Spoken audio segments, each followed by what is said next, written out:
What's up guys, this is Zach, and this is my 100-hour review of my 2017 KTM 500 EXC.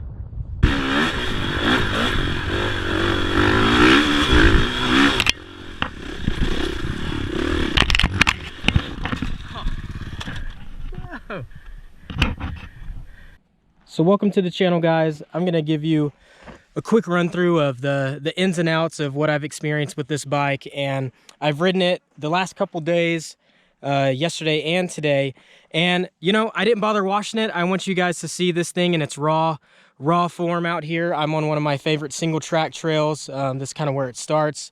You can go in either direction, so I've been running a couple single track laps today, and wanted to give you my feedback on how this thing has treated me the last year or two. I want to give everybody my quick background before I jump into what I think about this bike. So I'm not a pro, I don't race. I've ridden for 15 plus years at this point, and I've ridden a lot of bikes. I've owned several 252 strokes. That's kind of how I started out, and moved up to 450s from there. I've had a KTM 300. I also have a 2019 KTM 250 XC, and I have a 450 in my garage that I'm rebuilding right now. But this has been my main bike for the last couple years. And guys, I've done everything on this bike, just about everything. I haven't done extreme or really hard enduro, but I've done some technical single track from Illinois to West Virginia to South Dakota.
I've ridden all over Arizona, some parts of SoCal, Texas, quite a few different states and different types of terrain, and I'll roll in some footage of some of the different trails.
So this thing has gone through just about everything. I've gone down trails where people are like, you know, you should be on a two-stroke KTM 250 or 300 or something light. You know, this bike's too big.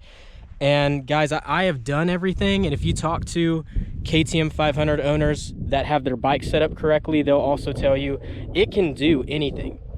I'm going to start off with that. Is it the best at everything? No, it's not the best, but man, this bike's a ton of fun, and if it's set up correctly, I'm going to tell you guys what I did to set it up for me, then it can be a really fantastic, really fun bike. I want to start with suspension because, you know, there's a lot of talk on the forums about these bikes when talking about the motor. So they're plugged up with emissions and stuff from the EPA.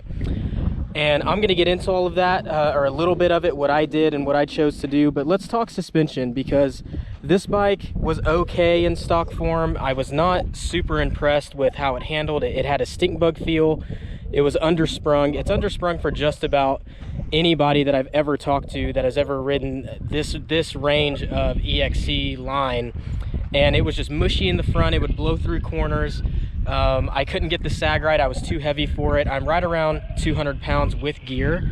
You know, I hover between 185, 190 pounds, you know, when I'm not in my best shape. That's kind of just my normal weight.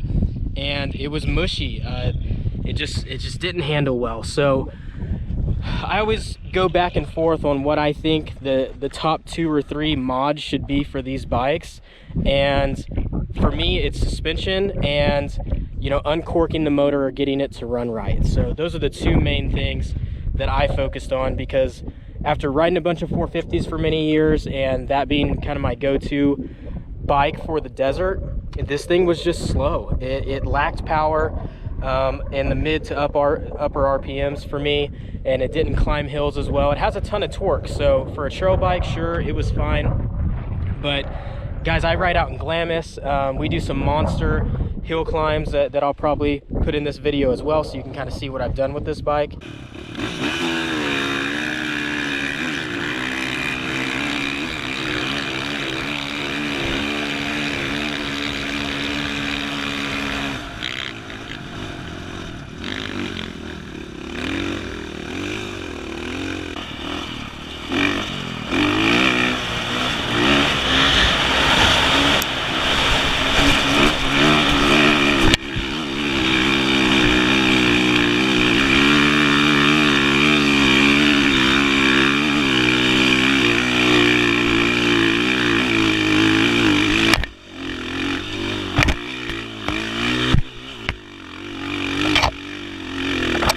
And man, it didn't run quite right. So back to suspension though, I got a little distracted.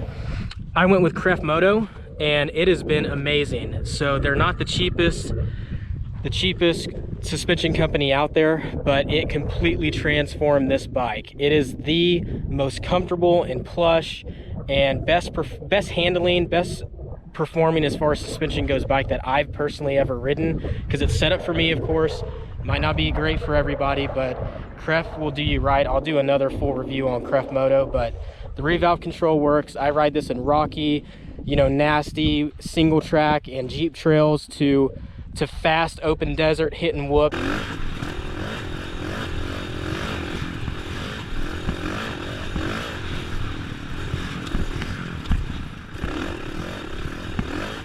I can adjust this because they gave me a little book on exactly how to set it for the different terrains. It makes it very, very versatile. So I love the bike now that it handles correctly, and I feel invincible on this bike. I feel faster on this bike than any bike I've ever owned up to this point. So suspension, I'd get that done, get it revalved and get it resprung for your weight if it's not performing like it should be, you know, or how you think it should be feeling for you. And I haven't ridden a 2020 yet. These 17 to 19s, that's the feedback that I think majority of people will give you, that it's undersprung and it just doesn't handle well. They get it redone. I think the 2020 is better. It has the new frame and new suspension and all that stuff. So can't comment on that, but this bike needed it. Now let's talk about the motor. This motor comes with several different restrictions. I'm not going to get into everything, but at least I'm going to say I desmogged it. I took the emission stuff off and I threw in a Vortex ECU, and I put on that as a 450 SXF muffler. 450 SXF. That's the part number right there, if you can read it. So it doesn't have the baffle and it's not all plugged up like the standard EXC muffler. So what does that mean? What did it do? The biggest difference is the Vortex. So I consider putting the muffler on it a part of desmogging because the stock mufflers are so plugged up. So desmog it. That's what I chose to do. You don't have to do that. I put a Vortex in it because a Vortex, or now they have the Get ECU, it actually manipulates and changes the mapping and the advancement, the engine advancement, and it changes the fuel because these run super lean from the factory. And I got to tell you guys, it is night and day difference.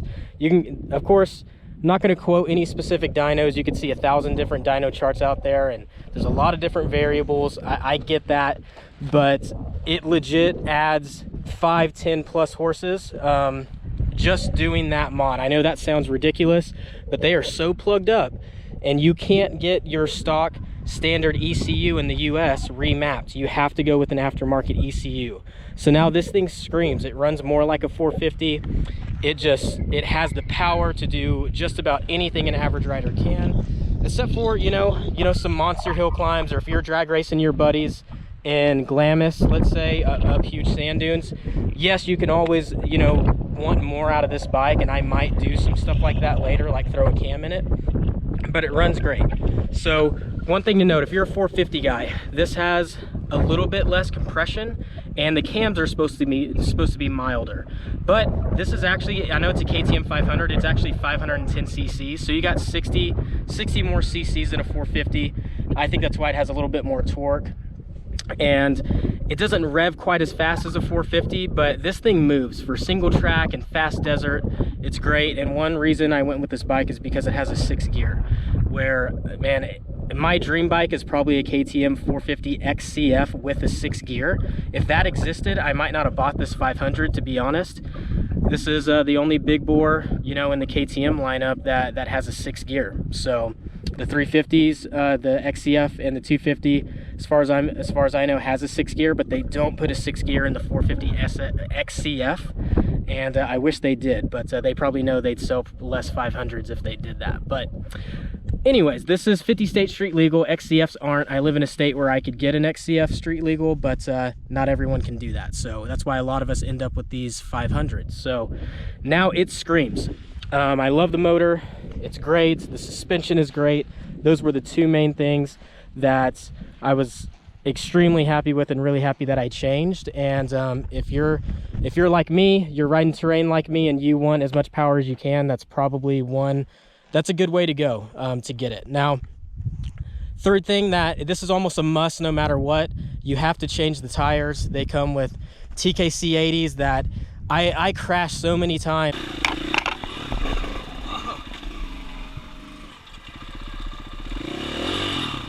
But I'm mainly going to blame those stock tires, slipping around in the mud and falling, because those dual sport tires just aren't any good. So I've run a couple different tire combinations. I won't get into that now, but I'm running knobbies and nitro mousses in it, so I never get flats. So it handles really well and has good meat on it now. So let's talk about reliability. I have had 0 issues with this 500. So let's actually look right here real quick. I said it's a 100-hour review. If you guys can see that, it's actually 99.4 hours is what I have on it. So right at 100 hours. I need to head home today. I wasn't going to ride it for another half hour, before I made this video, but all I've done is change the oil. I do change it more often than the manual says. I change it every 5 to 10 or sooner, just depending on how hard I'm running it, or if I just changed it, but then, it turns out we're going to go on a long ride or something, I might change it again. I change the air filter all the time, clean it and change it. And because that's what I've read, guys, if you stay up on your oil maintenance and you stay up on your air filters, these things will go hundreds of hours. I have yet to ever need to adjust the valves on these. I've checked the valves every 25 hours and they have not even moved, and I have not needed to re-shim them. So this has been a basically change the oil, clean your air filter, and if you break something, replace it. That's all I've done. And the bike just pulls. It's run as good as the day I got it, and I have no complaints on the reliability. So I've only had one issue with the bike. It's a pretty well-known problem. It's very minor. There is a ground wire under the seat here that connects, I think it's either to the subframe or even to the plastic, something in there that it's ground, and it can come loose, and when it does, the bike will just shut off. It won't start. It'll feel like your battery's dead, but your battery's not. So keep an eye on your ground wire. It only came loose once. I Loctite it and I haven't had an issue since. So that is really the only issue I've had with this bike since I've owned it. And the only other issues were from me crashing it and breaking something, and that's my fault. It's not the bike's fault as far as you know, breaking some fenders or some hand guards and stuff like that. I normally run wraparound hand guards. I have some on order. I banged them up pretty good and pulled them off and just put the stock flag style back on here just so I could ride for a week or two while I'm waiting on those parts. And that's it. It's been pretty reliable. So from a reliability standpoint, I really can't complain. It starts up even when it's cold or hot, and I just get on it and ride it. Just do your maintenance and you should be good if you got a good one like me. So maybe it was made on a Monday instead of a Friday, I don't know, but I have had zero issues. And people always say, you know, KTMs are more maintenance, all this stuff. I really don't. Maybe that was old school, maybe that was 10-20 years ago, maybe that was true for KTMs, but these bikes are so good now, guys. If you get on some of the KTM 500 Facebook groups, there are guys that have a 17 just like mine, or an 18 or a 19, this generation 500, that have hundreds of hours on a stock top end and have had no issues basically whatsoever, and they're really great. So let's talk about some of the aftermarket parts I put on this bike just to kind of make it my own, personalize it a little bit, and make it a little bit more comfortable. So one big thing is I added a seat concept seat. These things are great. A lot of people swear by them, and I do too. I'm only 5'8", so I got the low seat. This is a low seat concepts, but you can see it kind of widens out. So it's a little more comfortable, and I love it, guys. You know, I notice whenever we're having a long day riding and I swap bikes with somebody and I ride their bike with a stock seat, and I immediately realize how much I love my seat concept seats. So that added a lot of comfort. I've kept you know, the tank stock. I've never run this thing out of gas yet. I haven't done any super long. I know a lot of guys adventurize these things and take them, you know, on 5 or 1,000 mile, you know, trips. I just run this thing hard off-road, guys. That's this is my do-it-all bike. I do take it down the pavement, but a lot of times we're going out, we're riding 50-60 miles of harder trails or single track, or, you know, hill climbs, or riding out in Glamis in the dunes, and then we come back. You know, I'm always riding with a couple guys that maybe they have a smaller tank than me, and I've run it down. Can't tell you exactly how many miles I get out of it, but it's okay for me. You know, I ride this thing off-road 95% of the time. So you know, if you need a bigger tank, a lot of guys throw that on there. So anyways, left that stock. I did go with these flex handlebars. I'll do a full review on these, but what happened was I broke both of my wrists. I don't know if you can see my scar there or not, but I have the same scar on both sides. I broke both of them at the same time, crashing this bike actually before I had the suspension done on it. It was actually a dumb mistake, definitely not the bike's fault, but I had a fall, fell pretty far, had to catch myself, and broke both my wrists. So what these flex bars do is cut down the vibration. This is a 500 4-stroke, guys, so it's gonna vibrate just like any big bore 4-stroke or 2-stroke for that matter. So these dampen it a little bit. These bushings give me a little bit more comfort and reduces the vibrations, and really helps me out with my wrist not being 100%. So if you have any wrist injuries or you just want a more comfortable ride, a lot of guys run these flex bars, so I chose to as well. Giant Loop bag on the front. I love this thing. It's the zigzag bag by Giant Loop. They make great products. I have friends who run all of their stuff and love it. I chose just to get this for now. It holds my keys, my cell phone, really whatever I want. So if I want to stop and take some quick pictures or videos of my buddies or something, I can just open that up and grab it instead of having to take my backpack off and get my stuff out. So that's been really great. Now for the headlight, you know, a lot of guys go with Baja designs, and I should too. I need to one of these days. I don't ride at night a lot, but I definitely do occasionally, especially now in the summer. It's getting hot. It's 90 degrees right now in Arizona, and we're gonna start riding at night more. So what I did do though, I don't know if you could see, but I replaced it with a Cyclops bulb. This is an $80 to $90, $100, I don't remember what it is now, $100 bulb that you can put in there, and it is much brighter than stock.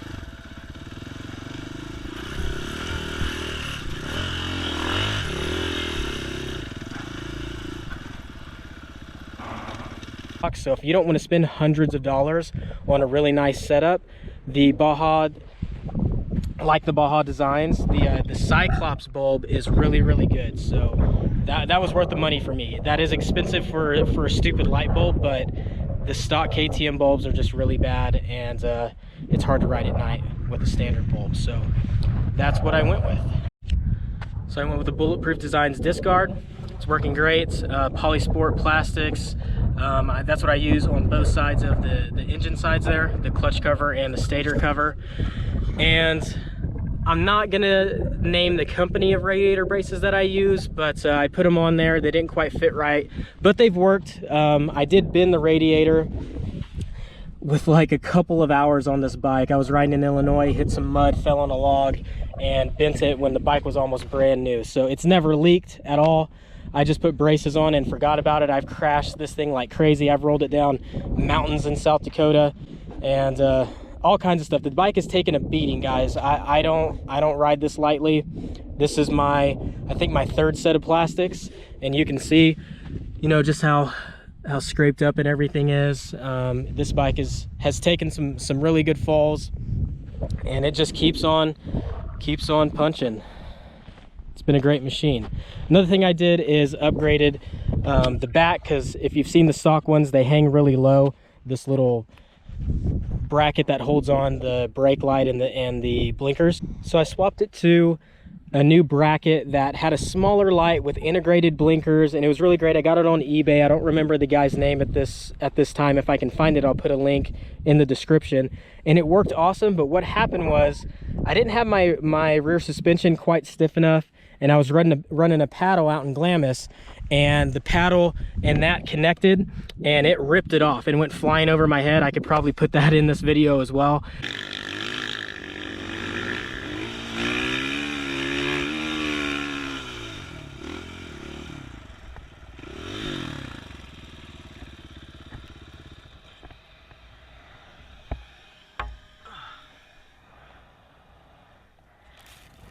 So since then, I haven't rewired it and put the light back on it, but I still have it plated. You know, I'm still, you know, quote, fairly legal, I guess, and I just haven't messed with it. But that was kind of, I was running a paddle out in Glamis and it ripped it off. So that kind of is what it is. So I did that. And one other thing I did that I forgot to mention is I changed the gearing on this. They come geared very high. They have a big front sprocket. Mine had a 14 on it, I believe, and it had a 45 rear. So I swapped mine to a 13 on the front and a 48 on the back, and that's been really great. I've run that for majority of the bike's life, and I really love it for any type of single track and anything in the desert. The only thing I do not like this in is running out in Glamis or running big mountain hill climbs. We have a unique spot here in Arizona where we need to run a paddle, and we climb some monster mountains.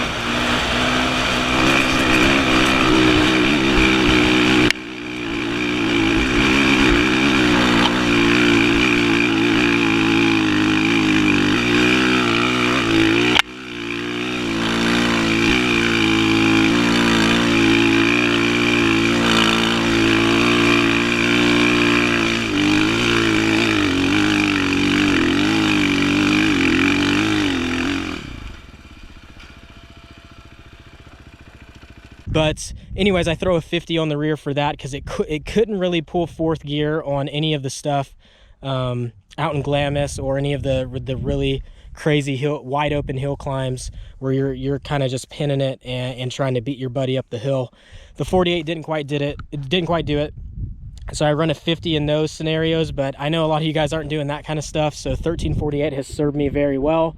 Again, you can read the forums and kind of read what you should be running for your type of terrain, but I've been really happy with that. So that's the gearing that I am currently running. And that's about it.